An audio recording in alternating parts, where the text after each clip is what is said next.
أعوذ بالله من الشيطان الرجيم بسم الله الرحمن الرحيم الحمد لله رب العالمين والصلاة والسلام على سيدنا ونبينا محمد وعلى آله وصحبه أجمعين وبعد السلام عليكم ورحمة الله وبركاته. باب سجود السهو дейді. Ұмыту сәждесі дейді. Былай айтқан уақытта адам намазда қателесіп қалуы мүмкін, иә? Бір ракат қосып жіберуі мүмкін, немесе бір ракат аз оқып қоюы мүмкін, отыратын кезде отырмай қалуы мүмкін, тұрып кетуі мүмкін, немесе қирағат ұмытып кетуі мүмкін, немесе бір отырмайтын орында отырып қоюы мүмкін намазда. Сондай қателіктер кетіп қалуы мүмкін да. Сол қателіктерде қай кезде сәху сәжде жасалады. Соны Алла амандық берсе, бүгін сіздермен не қыламыз? Оқимыз. سجود السهو واجب في الزيادة والنقصان بعد سلام يسجد سجدتين ثم يتشهد ويسلم дейді. Сәху сәждесі, ұмыту сәждесі уәжіп дейді. Кімдер, қай уақытта? Егер намаздың жынысынан болған, намаздың жынысында, намаздың ішіндегі әрекеттердің бірін қосып қоятын болсаңыз, немесе бұл деген рүкуәт екеу жасап қойдыңыз, сәждені үшеу жасап қойдыңыз мысалы үшін, немесе бір ракатқа және төрт ракатқа және бір ракат қосып 5 ракат жасап қойдыңыз да, қосып қойдыңыз да, бірақ ол намаздың жынысынан да, ал намаздың жынысынан болмаса, ол намазға не қылады? Бұзылуына алып келіп соғатын нәрсе. Енді оны нұқсан дейді. Немесе жаңағы азайтып қойып, қирағат жасамай қалуыңыз мүмкін. Бірінші отырыста отыру керек, сіз не қылдыңыз? Тұрып кеттіңіз мысалы үшін. Сол сияқты кемшілікте намазда, намаздың жынысынан болған нәрселерді, ол парыз болмаса, кемітіп қойған болсаңыз, онда не істейсіз? Онда сәлем бергеннен кейін ұмыту сәждесін жасайды екенсіз. Бұл айтқан уақытта ат-тахият оқимыз. Ең соңғы отырыста. Мысалы, намазда бірінші отырыста отырмай қалдық. Төрт бас намаздың бірінші отырысында 2 ракаттан кейін отырмай қойдық, тұрып кеттік. Енді біздің тұрған тұрысымыз тұруға жақын болса, онда тұрып кете саламыз, отырмаймыз, қайтпаймыз. Ал тұрып кеткеннен кейін не істейміз? Ең соңғы отырыста ат-тахият оқып болғаннан кейін не қыламыз? Екі жаққа сәлем береміз, жалғыз болсақ, имам болсақ, бір жаққа сәлем береміз. Өйткені имам адам егерде ол екі жаққа сәлем беретін болса, артындағылар не қылады? Аяқталтып тұрып кетуі мүмкін, кешіккендер. Сол үшін бір жаққа сәлем беріп, екі сәждесін жасайды. Екі сәждеден кейін не қылады? Ташаххудты оқиды, ат-тахиятты қайтадан оқиды да, Аллахумма салли аля Мухаммад ва аля али Мухаммад қайтадан оқып, Раббана атина фид дуния мен тамамдап, кейін екі жаққа сәлем береді. Сәжде сахудың көрінісі осы, бірақ түрі бар. Дұрысы осы. Қандай екен? Ат-тахият оқып болғаннан кейін сәлем береміз, жалғыз болсақ. Біреу болсақ, бір жаққа, екі жаққа. Имам болсақ, екі жаққа, бір жаққа, иә? Және сәлем беріп, сәждеден кейін не қыламыз? Екі сәждеден кейін және де ат-тахият пен ташаххудты оқиды екенбіз. Енді мәтә яджибу суджуду сахви, ұмыту сәждесі қашан уәжіп болады? ويلزمه سجود السهو إذا زاد في صلاته فعلا من جنسها ليس منها дейді. Ұмыту сәждесі міндет болады дейді. Егерде намаздың жынысынан болған бір іс-әрекетті қосатын болсақ, намаздың жынысынан болған бір іс-әрекет қосатын болсақ, және де ол жаңағы былай айтатын болсақ, намаз оқып жатырмыз да, 5 намазы неше бас? 4 бас парыз. Сіз 5-ші ракатты қосып жібердіңіз да. Бірақ 5-ші ракат деген намаздың жынысынан, намаздың іс-әрекетінен. Алайда ол 5 намазының не емесі, 5 намаз 4-мен аяқталу керек еді. Сіз не қылдыңыз? Сіз және біреуін қосып жібердіңіз. Міне сол кезде сізге не қылады? Сізге жаңағы сәху сәждесі уәжіп болады. Бұл бір көрініс. Және бір көрініс Ау тарака фи'лан маснунан дейді. Сүннет болған. Бұл сүннет деп айтып жатыр, уәжіп те кіріп кетеді.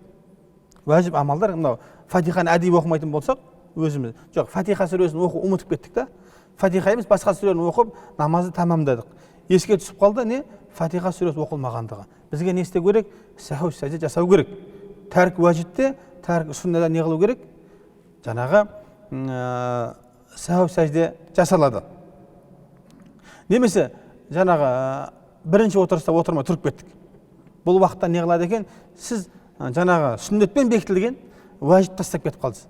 Сіз не қыласыз? сізге міндетті түрде сәху сәждесін жасау керек болады. Ау тарака қираата фатихатил китаб дейді. Немесе намазда Фатиха сүресін оқуды не қылды, ұмытып кетті дейді. Қазір біз бірнеше несін айтамыз, сақтап алыңыздар есте. Біріншіне намазға, намаздың жынысына болған, бірақ ол намаздан емес нәрсені не қылу, қосуда. Бағана айтып кетті, намазға, екі бас намазға және бір ракат қосып жіберу. Және де сүннетпен бекітілген уәжіп амалдарды не қылу, тастап кету. Жаңағы атахият бірінші отырыста. Немесе соңғы отырыста ташаххудты оқымай қою, мысалы үшін, білмей. Ташаххудты оқу уәжіп болады. Сол секілді Фатиха сүресін оқымай қалсақ, бұл ұмытып, әдейі емес. Әдейі болса не қылады? Намазды қайттан оқисыз. Уәжіп пен парыздың айырмашылығы, уәжіпті ұмытып қойсаңыз, қателікпен болатын болса, жаңағы сәху сәждемен не қылады? Орны толады екен. Алайда сіз әдейі тастайтын болсаңыз, не қылады? Намазыңызды қайттан қайтарасыз. Өйткені ол уәжіп. Сол секілді әл-құнут дейді. Құнут дұғасы да бұл не?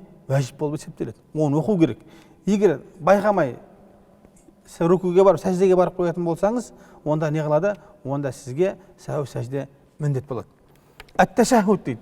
Бағана айтып кеттік, ат-тахияттың ең соңғы отырыстағы ташаххуды. Ең соңғы отырыстағы ташаххуд не екен? Бұл оны оқу уәжіп.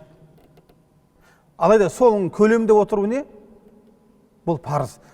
Төртінші нәрсе, және алтыншы нәрсе, такбиратул айдайн дейді. Жаңағы екі айт намаз бар ғой. Екі айт намазда не бар? Такбирлер бар, білеміз, е? Алғашқы біріншіде де 4 такбир бар. Екінші ракатта рүкуден алдын не қыламыз? Және 4 такбир айтып, 4-ші такбирде рүкуға кетеміз. Қосымша, мұны осы такбирлерде не екен? Уәжіп екен. Бұны айту керек. Ұмытып қоятын болса, онда не қылады? Сәху сәжде міндет болады. Мына жерде имам дауыстап оқылатын намаздарды іштей оқса. Мысалы, бесін ақшам намазы, құптан таң намазы үшеуі қалай оқылады? Дауыстап оқылады. Имам осы кезде байқаған жоқта іштен оқыды. Іштен оқса, бір ракат іштен оқып қойды. Оған не істеу керек? Оған намаз оқып болғаннан кейін ташаххуд отырысында сәху сәжде жасау керек болады. Немесе бесін асыр іште оқылатын намаздарды дауыстап оқып қойған халде не қылады? Адам баласы сәху сәжде жасайды екен. Бұл деген нәрсе, іште оқылатын намаздар іште оқылу керек, дауыстап оқылатын намаздар имамның хақысына не екен? Дауыстап оқылады да, ал имам емес адамға дауыстап оқылатын намаздарды іште оқса бола береді. Бұл жерде имамға айтылып жатыр. Ал іште оқылатын намаз имамға да, жеке адамға да не? Бірдей іште оқу уәжіп болады. وسهو الإمام يوجب على المؤتم السجود فإن لم يسجد الإمام لم يسجد المؤتم дейді. Имам кей кезде қателесіп кетеді ғой намазда. Бірақ сіз қателеспейсіз. Имам қателесіп кетті намазда. Имам сәху сәжде жасайтын болса, онда сізге де ұмыту сәждесін жасау уәжіп болады. Имам қателесетін болса, имамға ұйығандар не қылады? Соның соңында ұмыту сәждесін бірге жасайды. Неге десеңіз, біз ниет қылғанда кімге ниет қылдық? Сол имамға үйдік деп ниет қылдық. Сол үшін бізге имаммен бірге сәху сәждесін жасау уәжіп болады. Егер де имам сәху сәжде жасаған жоқ, былай айтқан уақытта кей кезде имам қателесіп кетуі мүмкін. Фатиханы оқыған жоқ та, дауыстап естіп тұрмыз. Фатиханы оқыған жоқ. Немесе екінші отырса отырған жоқ. Сол секілді қателікпен не қылды? Бірақ соңғы отырыста ол имам ұмыту сәждесін жасаған жоқ. Бірақ жасамаса ескертеміз, ал бұлай өзіміз жеке не қылмаймыз? Сәху сәжде жасап кетпейміз. Кей кезде мен намаздарда көрем, кейбір жігіттер намаз оқып болғаннан кейін имаммен бірге намаз оқиды да, намаз оқып болғанда имам екі жаққа сәлем бергеннен кейін өзі не істейді? Ұмыту сәждесін жасайды. Бұл дұрыс емес. Имам жасамады ма? Имамға ниет қылдыңыз ба? Бұл деген нәрсе сол имаммен бірге толықтай қалай тамамдайды, солай тамамдау бізге керек болады. Енді кей кезде имам қателесіп қалады. Имамның артындағы адам, ұйыған адам намазда бір қателік жіберуі мүмкін. Бағана айтып кеткендердің бірін. Сонда имам сәлем бергеннен кейін мен қателесіп кеттім ғой деп не істемейді екен? Сәху сәждесін жасамайды екен. Өйткені имаммен бірге бастағаннан кейін кейбір кемшіліктерін имам көтеріп кетеді екен. түсінікті ғой? Имамға үйдіңіз ба, бұл имам жасаса жасайсыз, имам жасамаса өзіңіз жасамайды екенсіз. Егер де кім бірінші отырыста, атта 2 бас намазбен 4 бас намаздарда және 3 бас намаздарда бірінші отырыста не қылды? Ұмытып кетті да, тұрып кетті. Енді осы жерде жағдай болады. Қандай жағдай? Ол отыру халіне, жаңағы жағдайы отыруға жақын болса, жерге жақын болса, онда не қылады? Ол отырады. Отырып не қылады? Ат-тахиятты оқиды дейді. Егер де ол тұруға жақын болса, отырудан гөрі тұруға жақын болса, ол не қылады? Ол отырмайды, ол тұрады, намаз оқып болғаннан кейін соңында не қылады? Сәху сәжде жасайды дейді. Енді жаңа бір мәселе, егер де ол парыз намаз, 4 бас намаздарда, ол не істеді? 4-ші ракатта соңғы отырыс қой, отырмай тұрып кетті. Егер ол сәжде қылмаған болса, ол қайтып не қылады? Қайттан отырады. Ат-тахият оқиды, сәху сәждесін жасайды да, кейін не қылады? 2 жаққа сәлем береді. Сәжде қылып рүку қылып қойса да қайтады екен. Түсінікті ғой? Сәждеге бармаған болса болды. Егер сәждеге барып қойса, ол не қылады? Оның 1 ракат толып кетеді. Түсінікті ғой? Егер де 5-ші ракаттың сәждесін жасап қоятын болса, онда ол не қылады екен? Оның парызы бұзылып, нәпілге айланып кетеді екен. Сөйтіп оған не қылады? 5 бас нәпіл намаз жоқ қой, тақ емес қой. Тек қана өтір намазы ғана тақ. Сол үшін не істейді бұлар? Бұл және 1 бас қосып, 6 бас қылып қояды. Сонда 6 бастың барлығы не болады? Нәпіл болып есептеледі. Өйткені ол парыз тастап кетті. Парыз не еді? Соңғы отырыс еді.